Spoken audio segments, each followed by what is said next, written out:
Ама после прекъсни да е. Да, ще има. Защото той мога да 20 минути да го чакам. Има пауза. Чакай те снимам и тебе, кой ще го яде.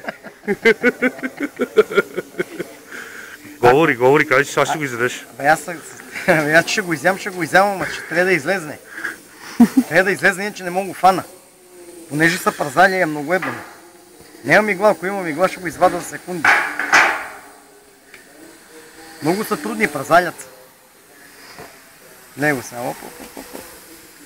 Чакай, май ще имаме късмет.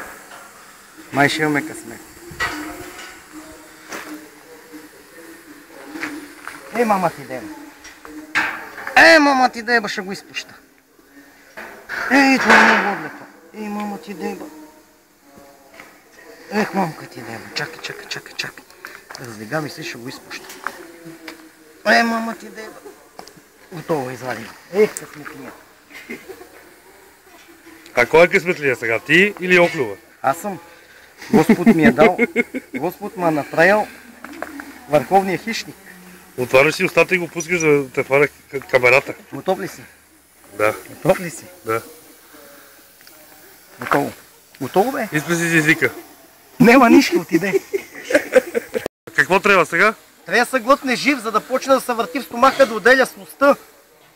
Иначе ти като го сдъвчеш, нищо не правиш. Жив трябва да е. Его. 2 броя за 2 минути. 2 броя за 2 минути. И сега мърда ли ти вътре? То мърда. Оня вече заминава, това го усеща.